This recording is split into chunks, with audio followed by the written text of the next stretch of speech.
Ah, muraho neza nshuti z'Imana, isabato nziza. Eh,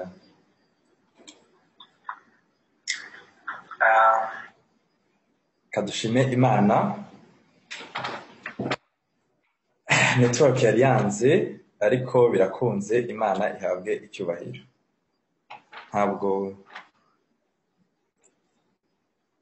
Ntabwo ndi aho dusanzwe twigira nk'uko musanzwe mubibona. Murabona yuko nahinduye emplacement. Wenda kuri Facebook mujya mubibona, tugira amateraniro navuga abiri. Hari amateraniro dukora hano kuri YouTube, ariko n'amateraniro dukora nyuma ku bantu bari hano ku bitaro by'ahantu duturanye.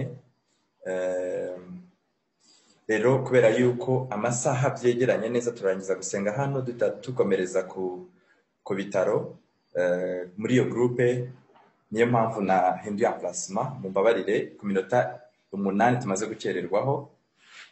Ndize nashikanya yuko Imana irubane natwe kandi Imana iri buduhereze umugisha n'ubundi mu ijambo ryayo. Tujye gukomeza ibyigisho rero biba kuri Matayo 24. Imana ishimwe, ndabona chat box yakunze. Reka mbere yuko dukomeza twishishe bugufi, duhe Imana icyubahiro maze dusenge. Mana yacu, turagushimiye cyane, tugushimiye amahirwe uduhaye kujya tumbura ijambo ryawe. Izina ryawe rihabwe icyubahiro. Tugushimiye yuko network ikoze bikaba bikunze kimwe n'icyubahiro byawe. Turakwinjiza kugira ngo uvugane natwe ijambo ryawe, tuyobore. Ubwo tugiye gukomeza ibyigisho, turakwinjiza ngo twigishwe nawe. Tugushimiye cyane yuko mse gusenga kwacu, kandi tugushimiye ko dusubije. Dusabye mu izina rya Yesu, amen. Amen. Ejo twize icyigisho gikomeye. Abantu benshi baranyandikiye bambwira yuko cyari gikomeye kuko cyavugaga ibyabaye mu cya 188. Tureba icyo umwuka w'ubuhanuzi abivugaho, tureba ukuntu ari icyitegererezo cy'ibizaho muri kino gihe cyacu, kandi koko ni nako bimeze. Ubu ngubu tugiye kwiga rero igishushanyo mbonera cy'ibihe by'imperuka. Kuki ari igishushanyo mbonera cy'ibihe by'imperuka? Ni uko tugiye kureba ibyabaye mu cya 188. Ellen White yabibagamo muri icyo gihe byari bimeze gute, kandi uyu munsi bizasohora gute. Wevugaga nk'ibizasohora, ko nidusoma ibyo yanditse turaza kubibona ko yevuga nk'ibizaba. Twibuke ko ibyanditse byose byandikaga mu cya 800 mbere y'icya 915 mbere ko asinzira. Ahasigaye noneho turebe tuti kwevuga nk'ibizaba, ese uyu munsi birahari. Ndaza kubaha example y'akantu kamwe gusa. Hari abantu bambwiye bati ujye tubitera amatsiko y'ibyo cyumweru gitaha tuziga, wabitangiye ukabitubwira ubu ngubu tukanabireba kugira tumenye ko natwe ubidusomera nk'ibizaba, ntiturebe ngo biri hehe. Rero uyu munsi ndaza kubereka just ikintu kimwe gusa kugira ngo turebe ukuntu ibyo yavuze bizaba, cyangwa se tubirimo uyu munsi. Bon, rero twarebye ku by'ikizira kirimbura, ku by'ikizira cy'umurimbuzi. Twaba mu kizira cy'umurimbuzi kivuga muri Matayo 24. Tumaze kugitindaho, tumaze kukiga ibyigisho birenze 2. Iki ni cya 3 niba nibuka neza.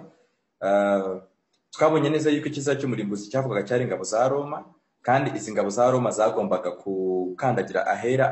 Ntabwo bari kuba bamaze kugera ahubwo kubw'Imana buri nyirizina. Ubwabyo kugera kuri metero 200 z'ubwoko bw'Imana buri byari bihagije, byari bihwanye no kuba n'ubundi bageze ku butaka bwera, kuko ahera ntabwo havugwaga hari mu rusengero cyangwa inyuma y'urusengero, ahubwo hari n'inyuma y'umudugudu bwaho witwaga ahera. Byerekana iki? Bitwereka yuko natwe ntabwo ibyemezo Imana idamagara gufata, umwiteguro Imana idusaba kugira, ntabwo dukeneye kugira kubera yuko ubuhanuzi bwasohoye. Hari abantu bavuga bati nzubahiriza isabato neza ariko mbona icyumweru cyatangajwe, nzumvira Imana neza ariko mbona leta yatangiye guhatira abantu no kurenganya. Kera ndabyibuka nkiri umwana navuga ngo akarengane ni kaza, ndavuga nzakora ibyo nshaka byose, akarengane ni kaza. Kandi kiza ko iki gitekerezo ngihuriyeho n'abantu benshi, ariko icyo gihe nari umwana. Ndavuga akarengane ni kaza, nzahita mba umukristo, nzahita ntangira gusenga, nzaba umuntu w'Imana, niko nibwiraga. Ariko nyine byari ibitekerezo bya cyane. Rero umuntu ashobora kwibaza ati ese kuki dutinze kuri kizira cy'umurimbuzi cyane. Kizira cy'umurimbuzi urebye usanga aricyo zingiro ry'Amata 24. Wize neza Amata 24 usanga izingiro ryacyo ari igizira cy'umurimbuzi, kubera ko niho hafatirwa ibyemezo, niho Yesu yabwiye abantu ati mukimara kukireba muzafate icyemezo mugenze gute, muzafate icyemezo muhunge. Ejo twarebye mu mwaka wa 1988 cyane tuwutindaho, tureba imbaraga abantu bakoresheje bo muri leta zitandukanye zigize Leta Zunze Ubumwe za Amerika, tureba uburyo bari babishyushyemo, tureba gahunda zagiye zishyirwaho, ariko Imana ntiyemeye yuko iri tegeko ritangazwa. Kubera iki Imana itemeye ko itegeko rishyirwa mu cya 888? Kubera iki Imana itemeye yuko iri tegeko rishyirwamo cyangwa se rishyirwaho agahato mu cya 888?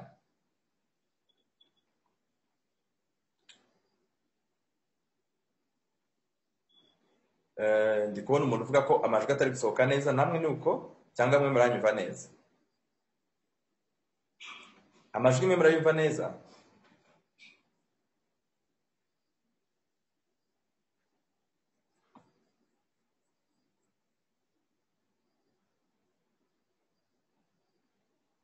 Okay, ndabona bari kumva. Ubwo kugira neza yaza kureba ni ikibazo cya computer cyangwa cya telefone ye.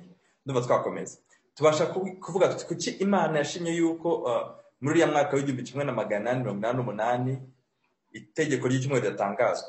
Ko twabonye abayobozi, twarebye umusenateri witwa Blair, twarebye bariya barevera bose, twarebye bariya dogiteri bose, kuki twarebye National Reform Movement, kuki Imana yashimye yuko bidatangazwa?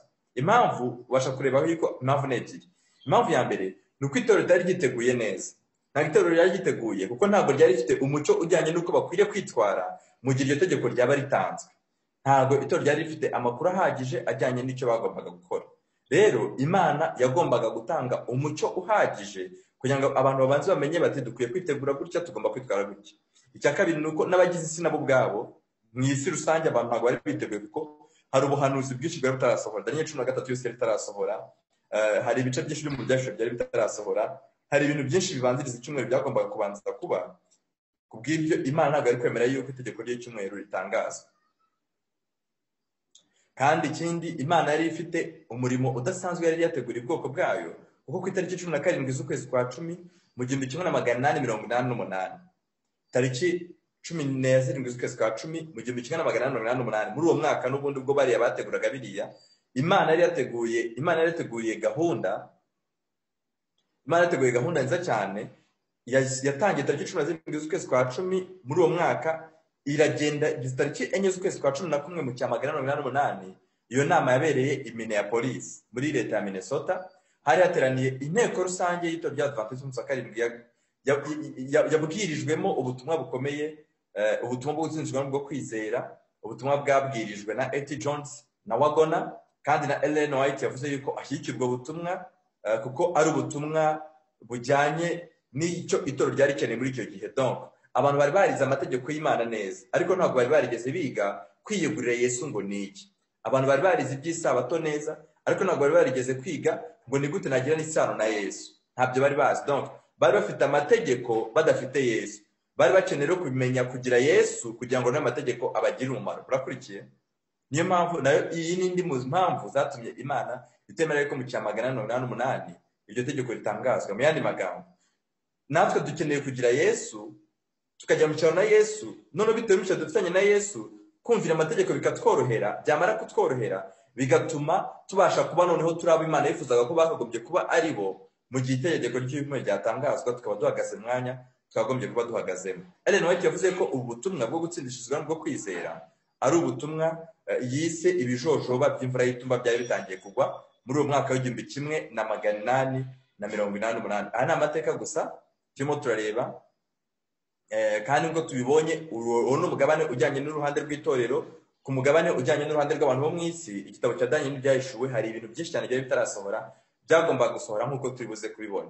Ku ruhande rw'itorero rero, ubu butumwa bwo gutsindishizwa bwo kwizera, ubutumwa bwo kwakira Kristo, ubutumwa bwo kwizera tukabarwa gukenuka kwa Kristo, ubu butumwa bwiswe ijwi rirenga rya marayika wa gatatu, nibwo ryari ritangiye. Ijwi rirenga rya marayika wa gatatu nibwo ryari ritangiye, kandi ijwi rirenga ni naryo ryiswe imvura y'itumba. Reka turebe ibihamya bikeya bitwereka yuko Imana ari cyo kintu gikomeye yari iteganyirije cyangwa se yari itegurije cyangwa se yari irindirije ubwoko bwayo, bityo turebe umugambi no kugira neza kw'Imana. Gusa nk'uko twabibonye mu cyigisho cy'ejo hashize, ntago Cestius azaza kabiri. Cestius yaje rimwe, igihe cye kirarangira, ubwa kabiri uzaza ni Titus, kandi we agomba gushyira mu bikorwa. Mu gitabo cyitwa ibihamya ku bagabura, paje 91 na paje 92 yanditse ngo aya magambo ari mu cyongereza n'agishwe cyangwa mu Kinyarwanda, yanditse ngo Imana mbabazi zayo nyinshi yohereje ubutumwa budasanzwe ku bwoko bwayo ibunyujije muri Wagona na Jones. Ubu butumwa bwagombaga kumurikira isi umukiza w'abami, akaba n'igitambo cy'ibyaha by'abari mu isi bose. Ni ubutumwa bwavugaga ku gutsindishirizwa bwo kwizera mu buryo bwuzuye. Ni ubutumwa bwashishikarizaga, aya magambo muyiteho cyane kubera ko rimwe na rimwe abantu bajya biga gutsindishirizwa n'ubwo kwizera nabi. Murebe, ni ubutumwa bwavugaga ku gutsindishirizwa n'ubwo kwizera mu buryo bwuzuye. Ni ubutumwa bwashishikarizaga abantu kwakira gukiranuka kwa Kristo kugaragarira mu kumvira amategeko yose y'Imana. Amen. Gutsindishirwa bwo kwizera murabibona kugaragarira he? Gutsindishirwa bwo kwizera cyangwa se mu yandi magambo, iyo umuntu avuga ngo nizera Yesu, bigomba kugaragarira hehe? Mu kumvira amategeko yose y'iki? Y'Imana. Mu yandi magambo, gutsindishirizwa no kwezwa bigenza gute? Birajyana.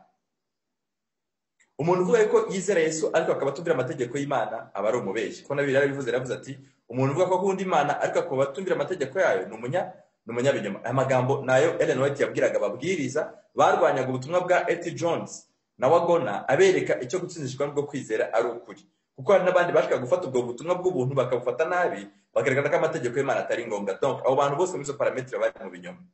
Ubutumwa bw'ukuri rero ni ubuhe? Ngaya aya magambo anditsemo. Ni ubutumwa bwavugaga ku gutsindishwa bwo kwizera mu buryo bwuzuye. Ni ubutumwa bwashishikarizaga abantu kwakira gukiranuka kwa Kristo kugaragarira mu kumvira amategeko yose y'Imana. Umuntu uvuga ko yizera Yesu agomba no kumvira amategeko yose y'Imana. Uwo niwe ufite kwizera kuzima. Ubu nibwo butumwa Imana yatanze ngo bubwirwe abari mu isi. Ni ubutumwa bw'amarayika wa gatatu. Ubwo muri ubutumwa bw'amarayika wa gatatu ni ubutumwa bwerekana kwizera gusorezwa mu kumvira amategeko yose y'Imana. Ubu nibwo bwitwa ubutumwa bw'ukuri bw'amarayika wa gatatu. Ubutari ubu ntabwo ari ubutumwa bw'ukuri. Bukwiriye kubwirizwa mu ijwi rirenga kandi bugakurikirwa no gusukwa kwa Mwuka Wera ku rugero rwo hejuru. Amen. Murabona yuko ubutumwa bw'amarayika wa gatatu ari ubutumwa bwerereza Kristo, ariko bukanerereza Kristo buyobora abantu mu kumvira amategeko yose y'Imana. Ubu nibwo butumwa bw'ukuri, nibwo butumwa bw'amarayika wa gatatu.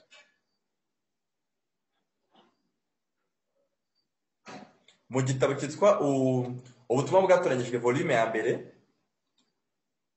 ubutumwa bwatoranyijwe volume ya mbere mu gitabo cy'Ikinyarwanda, nakoresheje soft copy iri kuri internet y'ibitabo bya Ellen White, donc ibitabo kuri H. White Estate, kuri page 289 volume ya mbere paragraphe ya 4 ku cyigisho cya 56 kivuga ukuri kurimo imbaraga z'Imana. Haranditse ngo ku ngingo yitwa itangiriro z'ijwi rirenga, igihe cyo kugeragezwa kiratwugarije kuko ijwi rirenga rya marayika wa gatatu ryatangiriye mu ihishurwa ryo gukiranuka kwa Kristo. None ijwi rirenga ryatangiye ryari? Ijwi rirenga ryatangiye ryari? Ubu turi mu gihe cy'ubutumwa bw'ijwi rirenga. Mu gihe cyose twiga gutsindishirizwa bwo kwizera, mu gihe cyose twiga kumvira amategeko y'Imana nk'umusaruro ko umuntu yizera Kristo, tuba turimo turabwiriza ubutumwa bw'ikitwa ijwi rigenze gute? Rirenga. Hari abategereje ko bazabwiza ijwi rirenga by'akarengane, ariko nabo bazabwirwa ngo baratinze cyane. N'aya magambo aratangaje. Igihe cyo kugeragezwa kiratwugarije kuko ijwi rirenga rya marayika wa gatatu ryatangiriye mu ihishurwa ryo gukiranuka kwa Kristo, umucunguzi w'abantu ibyaha. Iyi niyo ntangiriro y'umucyo wa marayika wari ufite ubwiza buzakwira isi yose. Murabona yuko ijwi rirenga ryaratangiye. Ubutumwa bwose bwari butegerejwe kugira ngo bubwirizwe bwatangiranye n'igihumbi 1888.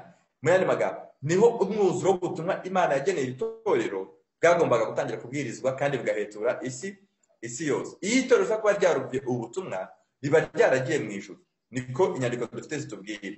Ariko abantu bagize itorero ry'Imana banze ubutumwa bwa Kristo gukiranuka kwacu. barabwanze muri icyo gihe barwanya A.T. Jones na Wagona, ariko Imana yavuze yuko n'ubundi izashyiraho ikindi gihe abantu bakageza ubwo bemera ubwo butumwa, kuko buzagira amaherezo meza yo buzabwakira mu mutima w'umuntu ku giti cye. Icyo gihe bwari bugenewe itorero ryose, ariko itorero ryose ribwanze, noneho Imana isigaza chambre, isigaza icyumba cy'uko umuntu uzajya ubwakira ku giti cye ariwe uzajya bugira umumaro mu mutima we. Imana magambo ntabwo ubu ari ubutumwa bugenewe itsinda runaka iryo ari ryo ryose, kubera ko ubwo ryari rigenewe ryarabwanze, ahubwo Imana yahise ibusigariza umuntu ku giti cye. Niko inyandiko dufite zivuga. Mfite igitabo kiri mu rugo, ntabwo nakigendanye hano kukibereka, cyitwa The Church Most Greatest Needs, igikenewe n'itorero kurusha ibindi. Ni igitabo kiri mu Cyongereza, nacyo ni compilation y'umwuka w'ubuhanuzi. Banditsemo yuko umutima w'umuntu uzajya wakira Kristo gukiranuka kwacu bizajya biba ari ibintu by'umuntu ku giti cye. Mu kibwiriza kirimo kiratambuka, umuntu ashobora kwakira Kristo. Mu gihe umuntu arimo ariga ijambo ry'Imana, amagambo ashyira mu Bifuzo byose ku ijana na 5, mu gihe umuntu arimo ariga ijambo ry'Imana abasha kwakira Kristo agaruka cyari mu gihe. Murumva yuko tubasha kwiga ijambo ry'Imana nk'uko nguko, wowe ukumva nta kintu bikubwiye, ukumva nta kintu bimaze, ariko nyamara hari undi muntu birimo birabera nk'amazi arimo arasuka mu butaka bwari bwumye. Ndimo ndashimira Imana kubera ubuhamya abantu bari kwandika, bamwe baranyandikira kuri WhatsApp, abandi barabyandika kuri Facebook, abandi barabyandika kuri YouTube, naho ndi kuhabona ama message abantu bari kwandika y'Imana irimo yakora mu mitima yabo. Ariko kandi ku rundi ruhande ndi kubona ama message abantu banyandikira bati kujya kuvuga ibyo bintu by'uko upapa ari by'uko Leta Zunze Ubumwe za Amerika ari ingabo za Roma, ibyo bintu urabona ari ubutumwa bukenewe, ibyo bintu byamarira abantu iki?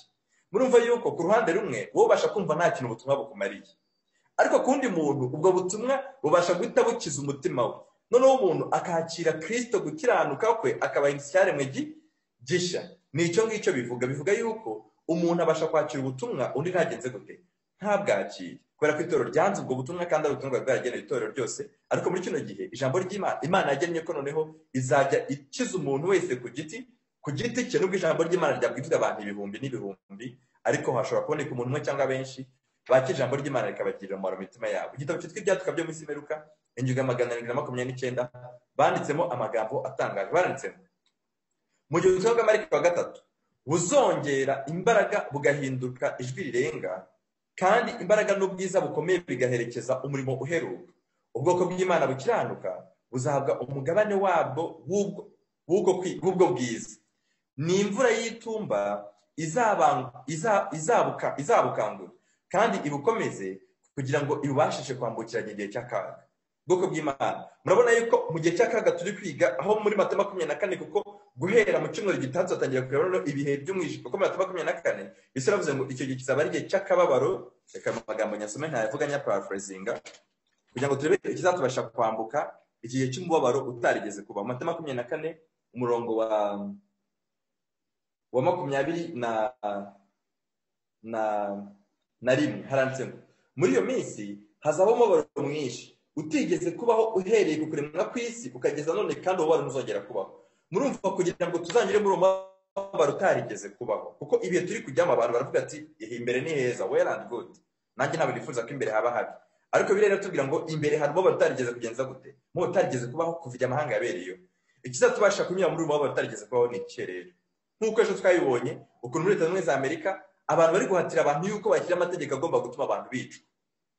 Mu gihe cyose batumviye amategeko yashyizweho n'itorero n'amadini yose yahurije hamwe yafatanyije na leta, nk'uko byagenze muri kino cyigisho. Turaza gusoreza ahantu heza, ntihagire umuntu ugitangiye utagisoza. Ndakwinginze kuko turaza gusoreza kuri Yesu, turebe Yesu ngo yabayeho muri sosiyete imeze gute, kandi Yesu yitwaye gute muri iyo sosiyete. Ndakwinginze ntuze kumisinga umusozi w'iki cyigisho, ntuze kubura nako ntuze guhomba umusozi w'iki cyigisho. Ndakwinginze. Murabona yuko batubwiye neza yuko ubu butumwa bwo gutsindishwa bwo kwizera, ubutumwa bwo kwakira Kristo umuntu ku giti cye, umuntu akajyana mu cyano na Yesu, bitavuze ngo kubera ko itorero ryanjye rimeze gutya, kubera ko itorero mbarizwamo rimeze gutya, kubera ko pastor wanyigishije akunda ibi ngibi, kubera ko korali yanjye numva nyikunze cyane, kubera ko uyu mubwiriza mbona ahagaze aha ngaha. Oya, ibyo ngibyo byari byaragenewe ubwoko bw'Imana mu cya 188, ariko bubyanze Imana ishyiraho gahunda y'uko umuntu uzajya wakira Yesu ku giti cye ari wenyine uzabasha kwambuka kino gihe cy'akaga. Dusomye ngo ni imvura y'itumba izabukangura kandi bikomeze kugira ngo ibashishe kwambukira igihe cy'akaga. Amen. Iki gihe cy'umubabaro utarigeze kubaho umuntu azakinyuraho gusa kubera ko afite umuryango we wihariye na Kristo. iki ni ikintu gikomeye cyane. Mureke turebe muri bino bihe biheruka rero tubwiwe, uretse ko tuzagaruka kuri ino somo kuko turacyari ubu ngubu kuri Matayo 24:15. Ntabwo turareba abahanuzi b'ibinyoma bavuzwe, yabo bari hasi.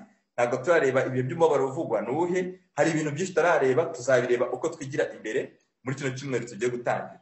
Reka turebe icyo umwuka w'ubuhanuzi yavuze muri bino by'akaga tugiye kwinjiramo. Asigaye turebe ngo ni iki ijambo ry'Imana ryavuze, ni iki Imana inyuze muri Ellen White yatangaje kandi yagaragaje nk'ikizaba nk'ukuntu nk'ipica y'uburyo ibihe by'akaga bizaba bimeze. Yabivugaga nk'ibizaba bimeze, ariko twebwe nitubisoma ku bantu babereye maso ubugingo turatangira kureba tuti kandi koko turabona tubigenje gute, tubihagazemo.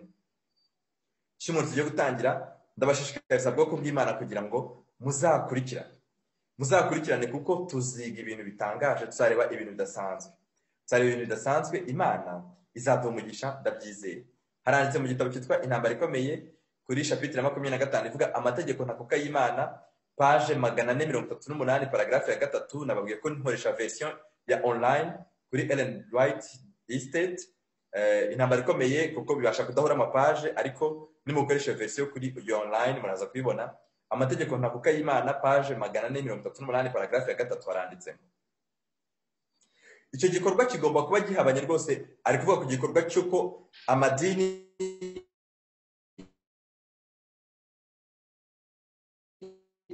aho twasoreje ejo hano tugiye muri reform movement, yahatiye abantu cyangwa yahatiye leta, agasaba leta yuko bashyiraho itegeko ry'isabato, bagatira abantu bose kuruhuka icyumweru. Mwarabibonye ukuntu ibinyamakuru bitagomba kugurwa, mwarabibonye ukuntu gari ya moshi zitagomba gutegwa, twarabisomye ejo byose. Reka turebe rero icyo yavuze kuri icyo gikorwa Ellen White. Imana icyo yaramweretse ngo icyo gikorwa kigomba kuba gihabanye rwose n'amahame y'iki gihugu, gihabanye n'umudendezo, itangazwa ry'ubwigenge ndetse n'itegeko nshinga.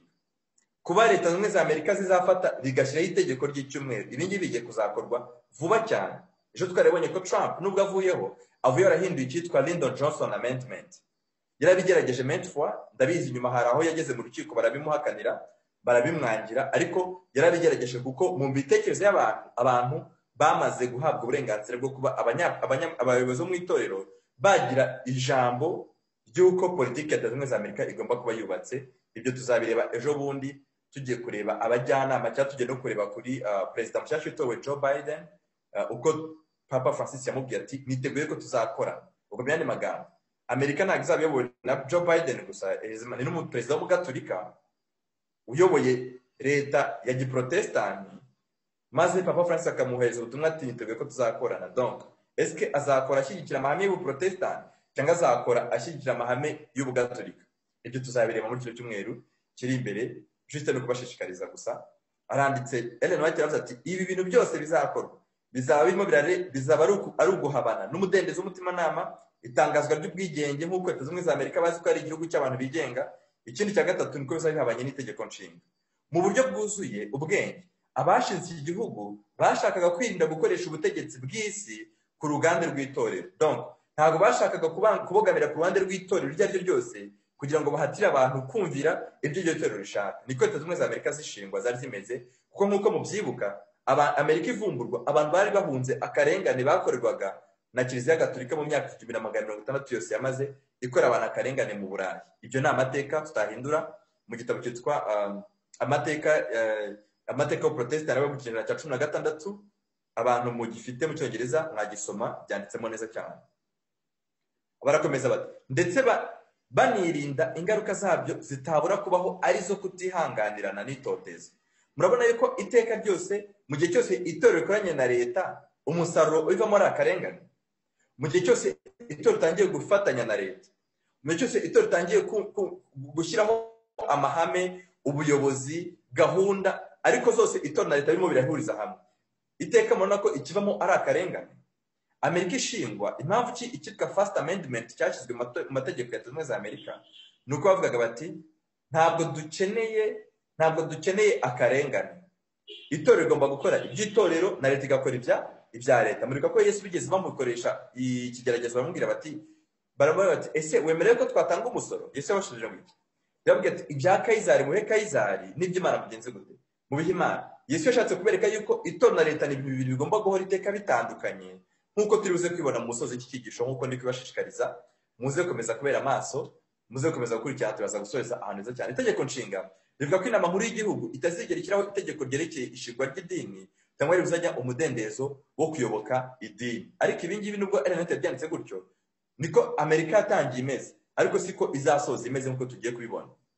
Iri tegeko nshinga kandi rivuga ngo iki? Rivuga kandi ko nta genzura mu by'idini rizigera risabwa ngo ribe icyangombwa gisabwa kigomba kuzwa ngo umuntu ahabwe umwanya ku butegetsi muri Leta Zunze Ubumwe za Amerika.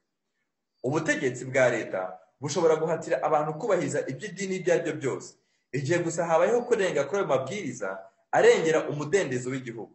Ariko uguhuzagurika mu gikorwa nk'icyo biri nk'uko bigaragazwa mu gishushanyo cyakoreshejwe, aricyo kivuga ngo inyamaswa ifite amahembe abiri, ariko ikavuga amahembe abiri nk'ay'umwana w'intama, ariko inyamaswa ikavuga nk'ikiyoka. Byanditse mu gitabo cy'Ibyahishuwe igice cya 13, usomye uhereye ku murongo wa 11. Iyo bari kuvuga kuri Leta Zunze Ubumwe za Amerika, bavuga yuko ari igihugu kigaragara nk'umwana w'intama ufite amahembe abiri. Amahembe abiri ni ukuvuga ubutungane, cyangwa se kuvuga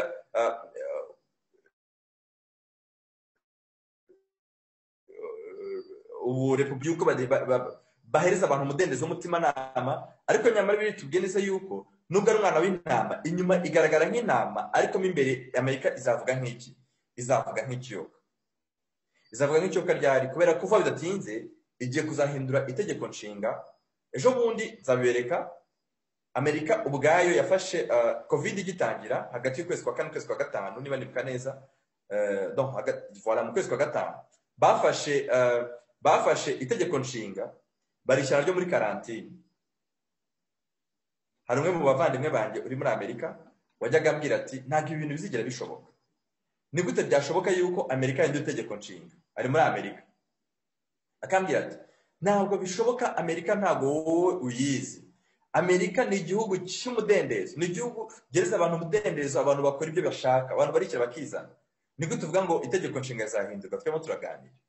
Ariko abonye ukuntu bafashe itegeko nshinga bakamubwira ko bari muri karantine. Kubera iki? Kubera yuko ntabwo bashobora gukoresha amahame yo kuba abasirikare bajya gukura abantu mu mihanda, bajya gutegeka abantu kwambara mask, bakoresha abantu agahato. Ntabwo byashobora kubikora itegeko nshinga ritari muri karantine. Donc itegeko nshinga barasispanze, baravuga bati tugiye gukora ibintu itegeko nshinga leta twemerera. None bakubwira covid gusa, covid ari indwara, barafashe bagatanya gukora itegeko nshinga ritemera. Ese kurihindura biroroshye? Sako kanya kurihindura biroroshye cyane. Kurihindura ni ibintu by'ako kanya. Umusaruro rero iteka uva mu kuba leta ikoranye n'itorero, nta kindi kivamo nta karengane. Mu gihe cya Yesu, abayobozi b'idini bihuje n'abayobozi ba leta, icyavuyemo ni Yesu kwicwa, intumwa ze kurenganywa nk'uko twabyize mu byigisho bibanza. No muri kino gihe cyacu uko turimo turabibona, Amerika yiteguye gukorana n'ubupapa. Amerika ari igihugu cy'ubuprotestant, ariko ibaze tugeze ahantu Amerika igiye kuyoborwa n'umugatolika Joe Biden, uretse ko na Perezida Trump umwungirije Mike Pence nawe ari umugatolika, Secretary d'Etat Mike Pompeo nawe ari umugatolika, donc William Barr General Attorney wa Leta Zunze Ubumwe za Amerika ni umugatolika. Donc mu yandi magambo, ntabwo kikiri igihugu cy'ubuprotestant, ahubwo ni igihugu cyitwa ko cyahoze ari ubuprotestant, ariko amahame y'ubuprotestant agiye kuzahindura kugira ngo gisoze neza imigambi y'ubupapa byahoze bufite kuva na kera. Ubupapa mu yandi magambo bugiye gusubizwa isumbwe nk'iyo byahoranye mu gihe cy'imyaka y'umwijima. Ibi bintu uko iki turi kubyiga nk'uko twabibonye, nicyo cyitwa ikizira cy'umurimbuzi. Abantu b'Imana bagomba kurebaho bagatabwira ngo ubwoko bwanjye nimufate icyemezo, bityo mutangire muhunge mu buryo buri fizike n'uburyo buri spirituel. Ibyaduka byo minsi imperuka ingingo 489 ni kuri page ya 54. Handitse ngo iki? Haranditse ngo ibyaduka byo minsi imperuka ingingo ya 489 kuri page 54. Haranditse ngo igihe isabato yahindutse ingingo ishamiranya abakristo mu isi yose, mu gihe abayobozi b'amadini n'ab'isi bihuje ngo bahatire abantu kuruka ku cyumweru, itsinda rito rikomeza kwanga kumvira ibisabwa na benshi, bizaritera kwangwa n'isi yose. Mu cyongezo baravuze ngo bizaritera kurenganywa n'isi yose. Murabona yuko ikibazo cy'isabato n'icyumweru kigiye kuzaba ikibazo gikomeye cyane, kigiye kuzaba ikibazo kigiye kuzahagurutsa isi. uyu munsi ntabwo turabigeraho kuko nababwiye ko tuzatangira kureba mu by'igihe cyacu twebwe mu cyumweru gitaha nibwo tuzatangira kureba ku madokima nka Fratelli Tutti iherutse gusohoka ejo bundi Papa Francis yasohoye turebe n'iyayibanjije yitwa Laudato Si turebe niba irimo birasohora uyu munsi yaba muri Leta Zunze Ubumwe za Amerika ndetse no mu bindi bihugu kubera iki usanga byose birimo birajongla hagati y'icyumweru n'isabato kandi iteka abarimo bararengera icyumweru nicyo barimo barita isabato ya gikristo icyakora Bibiliya igaragaza ko isabato ya gikristo atari icyumweru ahubwo ari isabato y'umunsi wa karindwi ikimenyetso cy'Imana nzima ibyabaye mu cyamagana 8 rero Ellen White atubwira neza ko bizagaruka tugiye kureba ubuhamya Ellen White ubwe yatanze nk'umwe mu bantu babayeho mu cyamagana 8 turebe ngo nubuhe buhamya yatanze kandi ibyo yavuze bizagaruka mu buhe buryo igitabo cyitwa Ibihamya by'itorero umuzingo wa 5 page 712 Ibihamya by'itorero umuzingo wa 5 page 712 haranditse ngo ihuriro rya National Reform Movement riri gukoresha imbaraga ngo rihashyirweho amategeko ashingiye ku iyobokamana donc amategeko ya leta abe ari amategeko agendera kuri gahunda y'idini igihe kizagira ayo mategeko amaze kunosorwa neza maze abatazayubahiriza barenganywa nk'uko byagenze mu gihe cyashize avuze mu gihe cyashize kuko muri kiriya gihe cya 1988 hari abantu benshi bafunzwe abandi barahunga abandi baricwa bazira gusa kuba batagendeye kuri gahunda y'icyo National Reform Movement irimo yarwaniriraga abantu benshi ngo bizagenza gute ayo mategeko namara gushyirwaho abantu bazarenga nk'uko byageze mu gihe cyashize kandi twabonye ko akarengane kazi iteka gusa ari itorero ryamaze gukorana na leta dutangira ibyigisho nababwiye uburyo mu Burundi itorero ryacu tureke kuvuga y'abandi itorero ryacu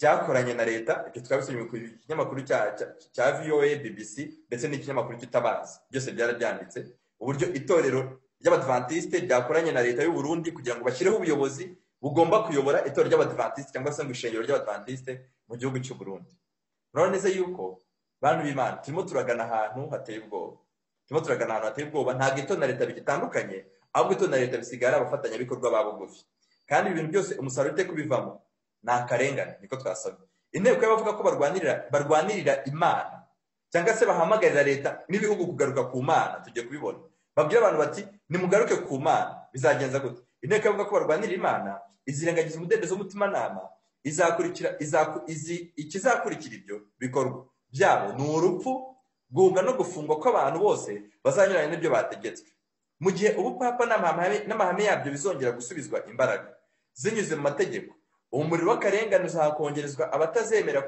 kubayoboka bitewe no gushikama mu kuri kunyuranya n'ikinyoma cyatoranyijwe n'abantu benshi kandi ibyo ngibyo Ellen White arandika ngo biri hafi kugenza gute biri hafi gusohora niba yarabyanditse mu cyamagana 88 ko aya magambo ari bwanditswe akareka ko biri hafi gusohora tukaba turiho muri 2020 ubwo twe twayasoma tuvuga ngo biri hafi gusohora cyangwa twasoma tuvuga ngo birimo birasohora ahubwo ibi bintu biteye ubwoba reka nze wenda mbereke gatoya akavideo k'amasengesho aherutse kuba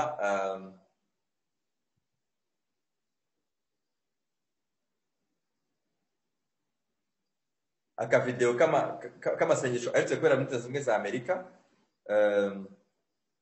ndakita akavideo ariko nyamara ni video ariko ni akavideo gatoya aho bakoraga amasengesho y'icyitwa return bari guhamagarira abantu bo muri Amerika kongera ku nongerezo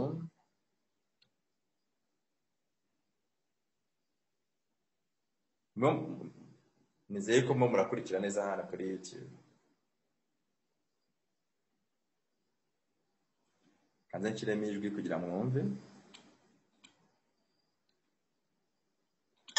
is our wake-up call. Now is the time for repentance, time to turn back to God, which leads to reconciliation with God and with each other, bringing about restoration, a healing of our relationships and our land. then revival, a move of God like we've never seen before, A God-led reformation. The Return, September 26, 2020. Go to thereturn.org. Anyway, murabibona ayo masengesho yitwa return. Ni amasengesho n'ubundi yagomba kuba tariki 26 ko mibonye. Yarabaye muri Leta Zunze za Amerika, tuzagira undi mwanya wo kuyarebaho. Amasengesho nayo afite ikintu gikomeye cyane mu buhanuzi. Ko icyo turi by'aya masengesho nuko aba bantu barimo barahuriza hamwe berekana yuko ikibazo bafite, ikibazo gikomeye bafite ari uko bagomba kongera gusenga, bagomba gushyira gahunda yo gusenga. Muri aya masengesho y'ikitwa return nicyo bavuze. Umuhungu wa Billy Graham yarayakomeyemo ndetse n'abandi bantu benshi batandukanye, ababwiza bakomeye muri Leta Zunze za Amerika. Bari barimo barahamagara abantu muri Leta Zunze za Amerika bati twongere tugaruke ku bifatiro dusenge. Ariko gahunda yo gusenga bazashyiraho ntabwo ari gahunda ishingiye ku byanditswe, ahubwo ni gahunda yo kurengera gahunda y'ubupapa yashyizeho. Kandi ibyo bintu amaherezo yabyo nk'uko twayibonye nta kindi kintu bizabyara uretse akarengane. Abantu benshi mu bakomeye muri ibi bintu rero nta nubwo baba bazi n'umusaruro uzava muri ibyo bintu. Niko Ellen White yanditse, yavuze neza yuko abantu barikomeye muri ibi bintu batazi umusaruro uzava mu byo barimo. Ibyo bari kuganira nabo ntabwo bazi neza ingaruka zavamo, kuko baramutse babizi, baramutse bazi uburyo bizavamo kongera kumena amaraso nk'uko byabaye mu gihe cy'umwijima, abenshi ibi bintu babihagarika. Mu gitabo cyitwa Ibihamya by'itorero umuzingo wa 5 paje 112 haranditse, hari benshi cyane bari muri ibi bikorwa byo guhatira abantu kuguruka ku munsi w'icyumweru badasobanukiwe umusaruro uzakurikira ibikorwa byabo. Ntabwo babona neza ko bari kurwanya umudendezo w'iyobokamana. Murakurikiye abantu b'Imana, aba bantu nabo nabo gusengerwa, ntabwo ari abo kuvumwa kuruta uko ari abo gusengerwa, kuko abenshi muri bo, simvuze ko atari bose kuko ndabizi neza ijana yuko nk'ubupapa buzi neza yuko ikizava muri ibi ngibi ari akarengane, ariko abenshi muri abayobozi b'amadini ya Giprotestant bamwe muri bo ntabwo bazi umusaruro uzava muri ibi ngibi, yuko abantu benshi bazicwa, abandi bazarenganywa. Kuko ejo twabibonye, abantu bazanga kugendera kuri gahunda y'amategeko yashyizwe hagati y'Itorero na Leta bazitwa abanzi b'igihugu, bazitwa abanzi ba Leta.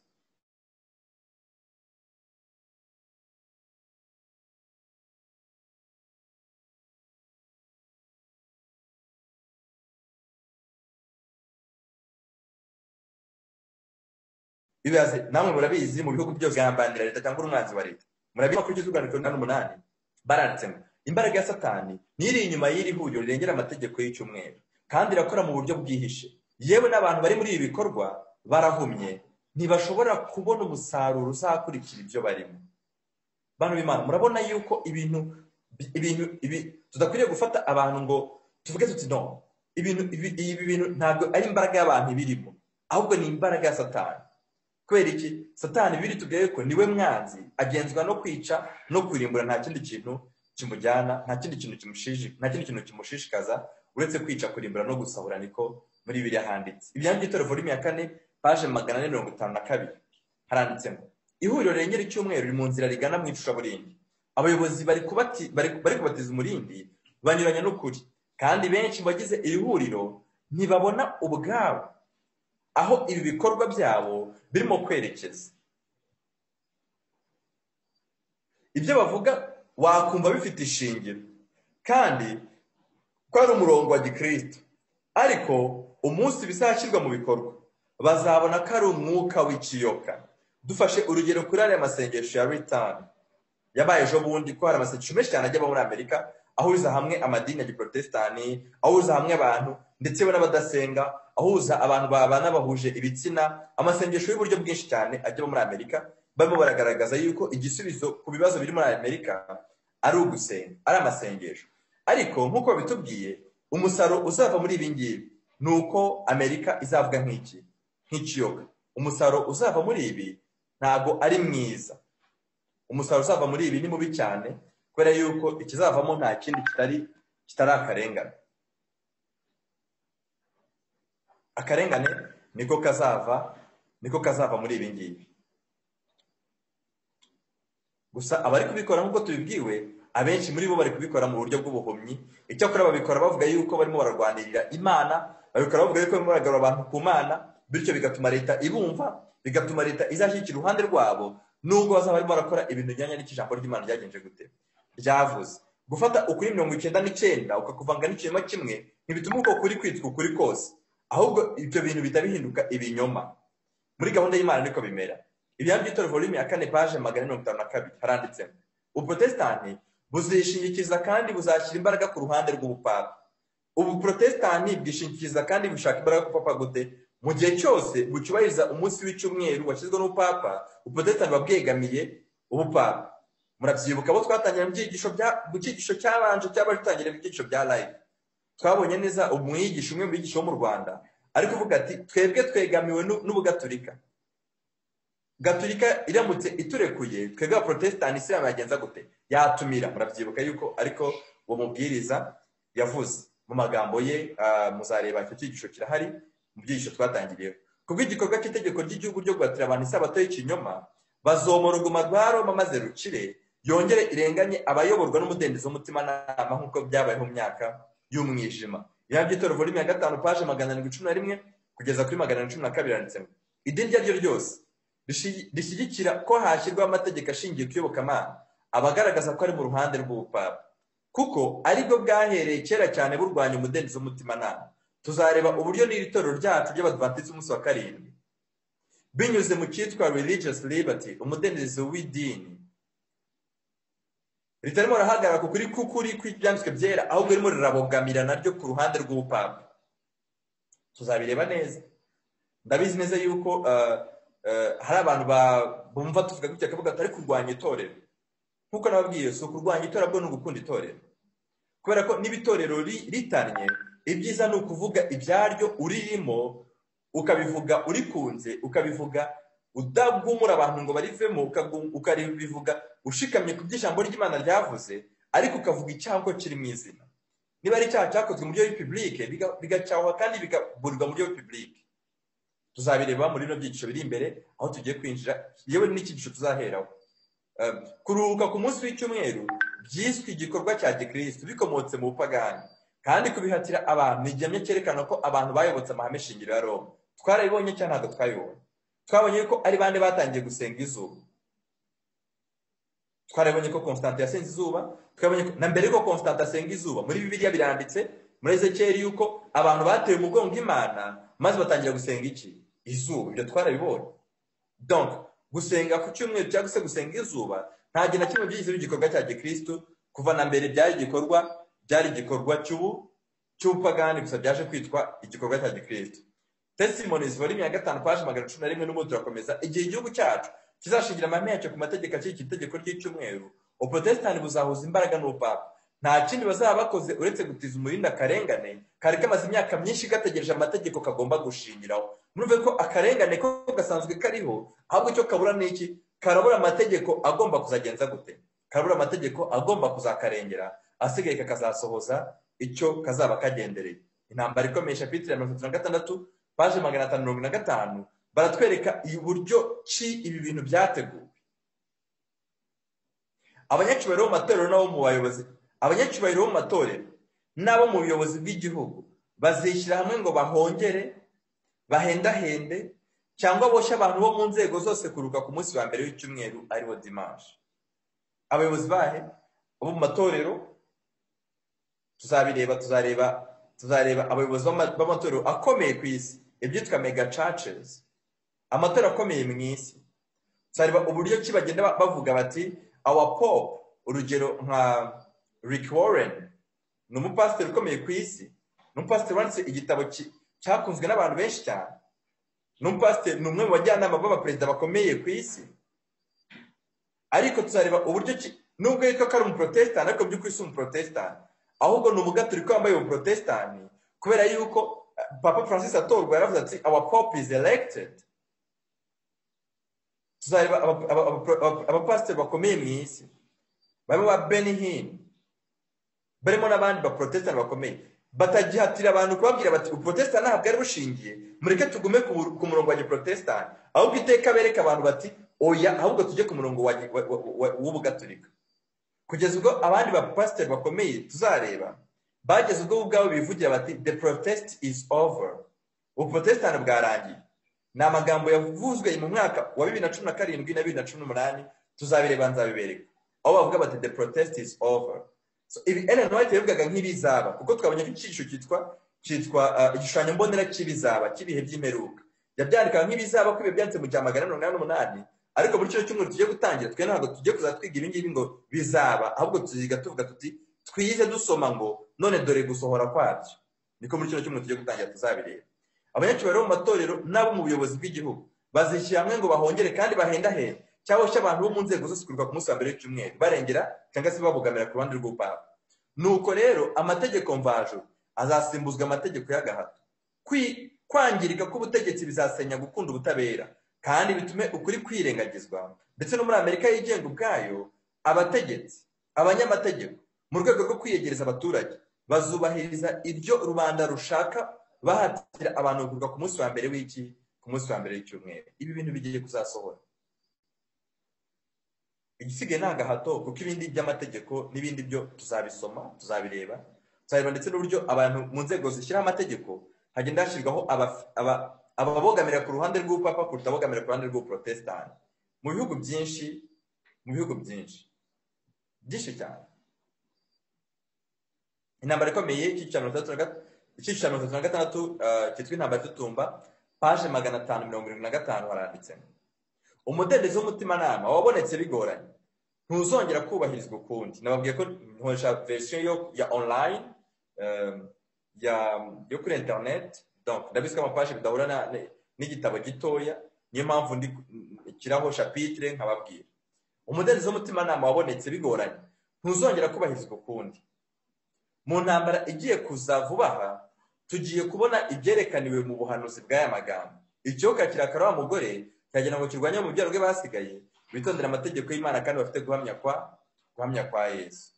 Ibyabaye mu 1988 rero bigiye kuzongera kubaho kandi ni vuba bidatinze.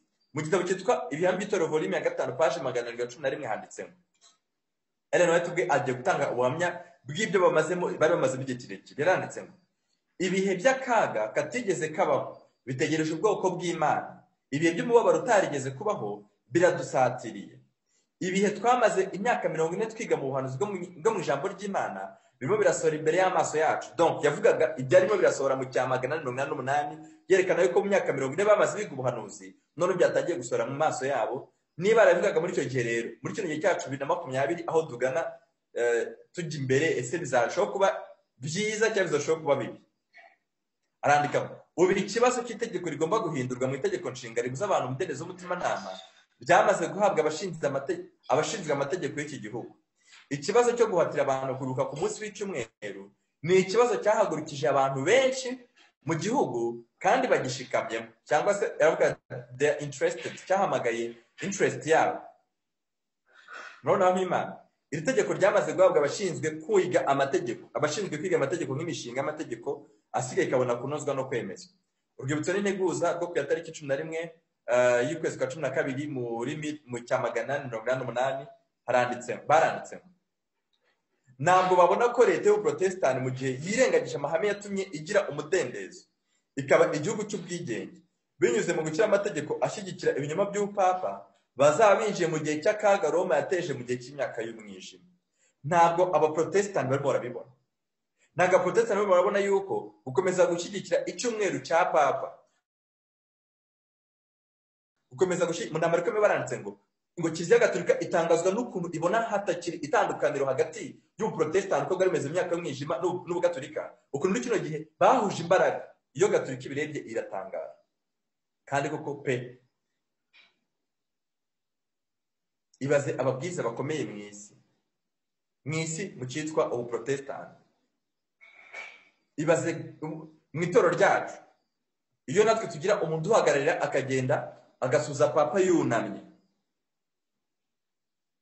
ntacyahe, ntabwiswe Mariko wa 3, ahubwo yajya kwandika muri interview agirana nabo akavuga ngo twese turi umubiri wa Kristo, ntiyerekane ikibazo gihari n'ikibazo gigomba gukemurwa. Ese Yesu yaba ari Yesu ugije muri iyo nama yabwiriza iki? Aba ari Yesu wabonaga abatambye akabwira ngo mwandaryamwe?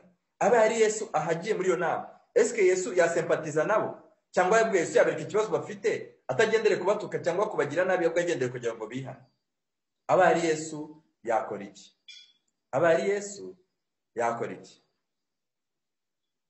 Muri kino gihe rero mbere itegeko rigirwa gahato, reka turebe tugana ku musozo ni iki twebwe dusabwa gukora muri kino gihe mbere yo itegeko cy'umwe ritangazwa. Tukabonye ko ryamaze kugirwa umushinga, twamaze kubona yuko abashinzwe inteko zishinga amategeko n'abacamanza n'abari mu buyobozi bwa za leta abenshi n'ababogamiye ku ruhande rw'upapa kuko twabogamiye ku ruhande rw'uprotestani.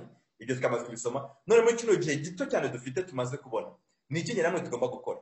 Inyandiko dufite ziratubwira ngo dukeneye kubwiriza ubutumwa, dukeneye kwereka abantu umucyo ku bijyanye n'iyi ngingo kugira ngo bihane kandi kugira ngo bafate ibyemezo ejo cyangwa ejo bundi batazagwa mu mutego batabizi. Ibihame by'itoro volume ya 5 page 413 haranditse ngo bisa naho ubwoko bw'Imana bwahawe igihe cyo kugira ngo babyuke bari ko umucyo wabo urabagirane. Haleluya. Ellen White yabyanditse bino arimo arashimira Imana yuko mu cyamagana 88 iryo tegeko ritatowe, yerekana yuko iki gihe gito cy'umudendezo duhawe ari cyo kugira ngo dukore ivugabutumwa. Niba abantu 10 baza kuboneka mu mudugudu bari gutumurwa wose ukirane gutarimburwa, ese ubwo nibishoka ko Imana kuba gusubiza amasengesho y'ubwoko bwayo izaburizamo abashaka gusiribanga amategeko yayo? Ese ubu ntitwari dukwiriye guca bugufi imitima tugahungira ku ntebe y'ubuntu y'Imana tukayisaba kuduha imbaraga zayo zitangaje maze tukabwiriza ubutumwa buheruka? Vuba cyangwa se kera, ibyo byandikaga mu cyamagana 88, vuba cyangwa se kera itegeko ry'icyumweru rigiye gutangazwa, ariko hari byinshi byo kuburira ubwoko bw'Imana bikwiriye gukorwa ubu ngubu mbere ko iryo tegeko rigenza gute ritangazwa. Uyu murimo wagiye ugwabizwa cyane n'imbaraga Satani irema ibice, yagiye ikora ibishoboka byose ngo ibone umwanya mu murimo wacu. Kambabazi, ni ikihe cyiciro kibangamirwa cyane kuruta ibindi byiciro mu itorero ryacu? Ni icyiciro cy'ivugabutumwa. Umurimo w'ivugabutumwa wagiye ugwabizwa cyane. Bamwe baravuga bati murarengera, abandi baravuga bati muzateza itorero akaga. Nyamara niyo twaceceka, Yesu yavuze ngo amabuye azagenza gute? Azarangurura. Murabona yuko igituma umurimo udakorwa ni uko Satani yagiye arema ibice. None mu itorero ryacu harimo ibice cyane nta birimo. Niba hari itorero rifite ibice biruta ibyandi madini yose ku isi, ni itorero ry'Adventiste umunsi wa karindwi. Mu Rwanda nyirizina tuhafite ibice byinshi cyane, harimo ibyitwa umugeni wa Kristo, harimo abagorozi, abakusi, abareforme. Mu bagorozi harimo ibice bibiri, nako bimaze kuba bitatu, harimo abapoligame n'abamonogame, harimo n'abitwa barakare. Abo ni abasohotse gusa mu bagorozi. Donc mu Adventiste habamo abagorozi, mu bagorozi habamo abapoligame n'abamonogame, ejo bundi havuyemo abitwa abarakare. Mwumva ibyo bice. Harimo abatogosha imisatsi, na rimwe mu buzima ngo kuzageza ngo bitwa ngo ari umugeni wa Kristo. Hari ubukwe nigeze ntaha burimo uwo mukobwa bavuga bati reka twe ntabwo twogosha umusatsi n'ibindi. Donc ibyo bice byose utanagenda rema bigenda bigwabiza umurimo twagombye gukora wo kugira ngo tuburire isi ku bijyanye n'iki kimenyetso cy'inyamaswa n'ikimenyetso cy'Imana. Satani ni umugome bantu b'Imana. Satani niwe uri kuri uyu murimo. Tugana ku musozo nababwiye yuko turi busoreze kuri aya magambo meza, amagambo yerekana Yesu mu gihe cye, ko na Yesu yavukiye kandi akabaho mu gihe leta yakoranaga n'itorero kandi birimo birarenganya. Yesu yavukiye agakora umurimo we mu gihe leta n'itorero byari birimo biratuma abantu bakigira umuborogo. Yesu ni hehe yashyize imbaraga ze? Yesu yashyize imbaraga ze. Ese nk'ababwiriza dukeneye kubwiriza ibibwiriza bivuga bati turwanye homosexualité. Ndabizi homosexualité ntabwo yemewe muri Bibiliya. Donc ubutinganyi niho tugomba gushyira imbaraga zacu. Itorero ryacu rya rikoresha amanama menshi cyane rijya kwiga ku bintu nk'ibyo, kwezwa kw'abagore. Ese abagore bakwiye kuba ku itorero? Ese tugomba gusohora itegeko rivuga ku bintu nk'ibi? Jya mbona amategeko bivuga basohora muri polisi y'itorero nkumva agahinda, kubera ko ntabwo turi gushyira focus ku bintu Yesu yashyiragaho focus mu gihe cye. N'abandi babwiriza benshi bari kubwiriza ku ngingo Yesu atagombaga kubwirizaho iyo aza kuba ariho muri kino gihe cyacu. Mu gitabo cyiza cy'Itwifuzo byose aho tugiye gusoreza, Yesu n'iki yakoze? Yesu ni gute yakoze umurimo w'ubwoko bw'Imana? Haranditse ku cyiciro cya 55 page 344 paragraphe ya 3 haranditse mu bakristo b'iki gihe abenshi nabizera ko bahihibikanira gushyiraho ubwami bwa Kristo hano ku isi. Ari amasengesho y'itwa Return, ari amasengesho twabonye Papa Francis yatumiyemo abantu i Roma n'umuryango witwa Saint Egidio, bavuga bati no one is saved alone. Twarabibonye byose ni ibishaka kugaragaza ngo Yesu berekane yuko bagomba kubaka ubwami bw'Imana mu isi, ubwami bw'amahoro mu isi y'ibintu byiza. Ndetse abantu benshi bazi ko Yerusalemu bari gukoreshoka byose nasomaga Yerusalemu uburyo Netanyahu yabwiraga abantu ati kuko kuba ambasade ya Yerusalemu ya Amerika iva mu Yerusalemu i Tel Aviv ikajya mu Yerusalemu ni ikimenyetso cy'uko bagiye kubaka n'urusengero rwa gatatu ngo urwo Yesu agomba kuzataha. Nyamara ubwami bwa Yesu ubwa hano mu isi. mu bifuzo byose barandikamo ibyifuzo byabo byose byo kugira ngo bubake ubwami bwa Yesu mu isi hano. Ibyifuzo byabo byose ni ibyo kugira ngo Kristo, ni ibyo kugira Kristo umwami w'ingoma za hano ku isi. Ubutware bwe bugatwarwa mu nkiko no mu bigo bya gisirikare, mu nteko nshingaamategeko, mu ngoro z'abami ndetse no mu maguriro. Bashaka gushyiraho gahunda zigaragaza yuko ariho abantu bivira Imana, ariko si byo. Biteze kumubona ayoboresha amategeko yashyizweho n'abantu. Kristo adahari, bishyira mu cyimbo cye ngo bubahirize amategeko y'ubwami bita ko ari ubwe. Mu gihe bavuga bati Yesu ntawe uhari, basoza bavuze bati nitwe duhagarariye Yesu hehe mu isi, nitwebwe bayoboke, nitwe bahagarariye ingoma y'Imana mu isi. Bityo bagashaka kwerekana yuko amategeko bashyizeho kuyumvira ari ukumvira Kristo, kandi kurwanya amategeko ari ukurwanya nde? Ari ukurwanya Yesu. Ubwami bumeze buryo nibwo bwashakagwa n'abayuda mu gihe cya Yesu. Bari kuba biteguye kwakira Kristo iyo yemera kwimika ubwami bwe hano mu isi. Murumva cyagiye bavugaga batereka tukwimika umwami wacu. Iyo Yesu yemera icyo gishuko uwo mutego bamutegaga, iyo Yesu yemera ubwami bwe bari kugenza gute? Bari kuhita bemera ubwami bwa Yesu. Yesu bari baranze nk'umukiza wabo ukiza ibyaha, bari kumwemera nk'umwami uyobora isi, agashimangira ibyo bo bitaga amategeko y'Imana, maze akabagira abasobanura ubushake bwe n'abakozi mu butware bwe. Ariko Yesu yaravuze ati ubwami bwanjye si ubw'isi. Uko niko yanze intebe y'ubwami bw'isi. Amen. Yesu yariho mu bwami bwononekaye. Aya magambo rero tugiye gusorezaho. Yesu yari mu bwami bwononekaye kandi bw'igitugu hose, hagaragazaga imiborogo y'abarengana, ubwambuzi no kutihanganirana n'ubugome buteye ubwoba. Nyamara umukiza ntiyigeze agerageza kugorora imikorere ya gipolitiki. Amagambo nifuza ko biyatindaho cyane. Umukiza ntiyagenje gute? Ntiyashyize imbaraga ze mu kugorora ibikorwa bibi bya gipolitike byari biro muri icyo gihe. Dufite abakristu bashyira imbaraga zabo mu bintu bya politike ko byahinduka. Yego cyane rwose. Ntabwo yahanganye n'amakosa y'iryo shyanga, ntabwo yaciriyeho iteka abanzi b'ishyanga rye, ntabwo yigeze ashyira imbaraga ze mu bikorwa bya politike, ntabwo yigeze ashyira imbaraga ze mu kuvuga ngo ndashaka kugorora ingoma ya Roma, ndabizi ko bazandenganya, reka mbagorore, reka mbereke uburyo bagomba gutwara gahunda za leta. Oya, ahubwo ntiyivanze mu birebana, ntiyivanze n'ubuyobozi kimwe n'imitegekere yariho muri icyo gihe. Kandi yarabizi ko ari imitegekere yagenje gute? Ishingiye kuri ruswa, irwanya ubwami bw'Imana. Uwagizwe icyitegererezo cyacu ari we Yesu, yitaruye ubuyobozi bw'isi. Amen. Yesu yagiye kure y'ubuyobozi bw'isi. Yesu ashyira imbaraga ze mu by'iyobokamana gusa. Yesu yacyashye abayobozi b'idini, ariko Yesu nigeze icyaha abayobozi ba politiki. Yesu yacyashye abantu mu rusengero, ariko nigeze ijya gucyaha abantu mu nteko ishinga amategeko. Yesu yashyize imbaraga ze mu gucyaha abantu kugira bagorore umurongo w'iby'Imana. Ntabwo yigeze acyaha imbaraga ze, nubwo yazi neza yuko abayobozi mu bya politiki nabo bazabafatanyabikorwa mu kugira ngo arenganywe, yicwe kandi abambwe. Ariko Yesu abo yagoroye n'abahe? Nabo mu nzego z'idini. Ntabwo yigeze ajya guhangana n'abantu bo mu nzego za leta. Ntabwo ari uko atari yitaye ku bibabaza abantu, kandi yarabizi ko ubuyobozi bwa leta bwabazaga abantu, ahubwo ni uko umuti utabonerwaga gusa mu myanzuro y'abantu n'ibyo bigaragara inyuma. Kugira ngo habeho kunesha, igikwiriye ni ugusanga abantu no kubatera kugira imitima mishya. Amen. Dukomeje aya magambo, ubwami bwa Kristo ntibuzimikwa n'ibyemezo bifatirwa mu nkiko.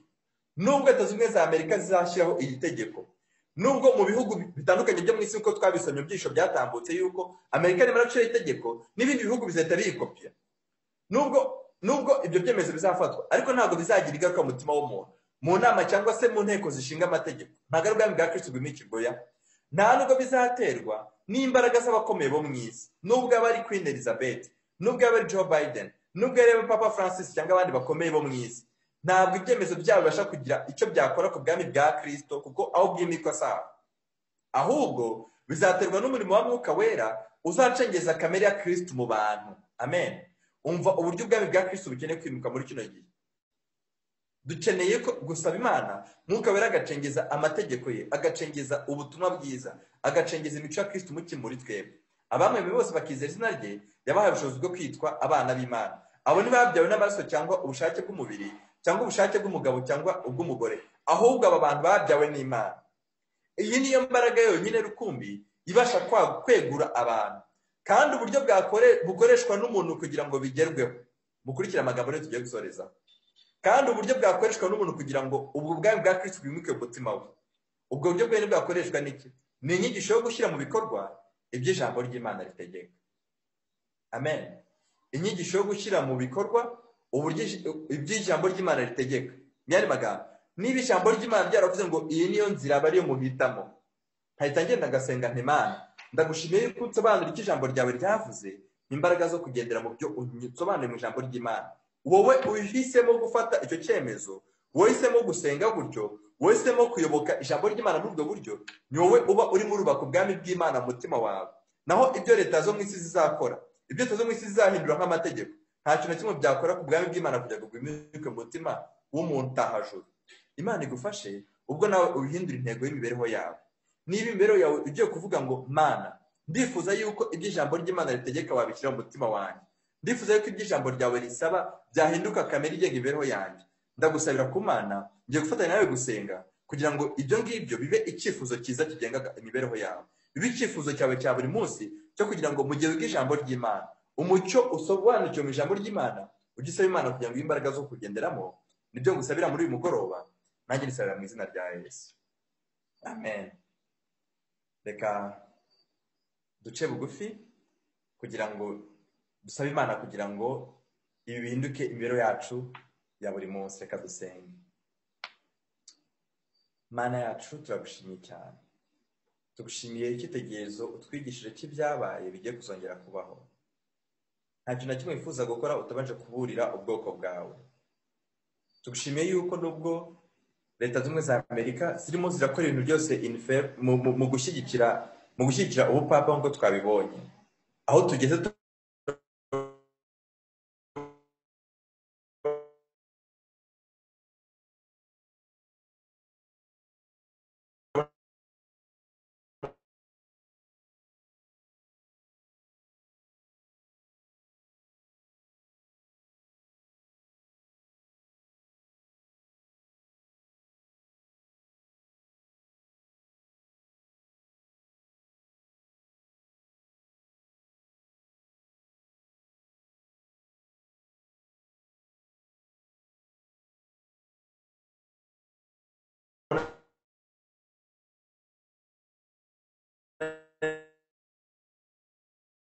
ko byaba ari abayobozi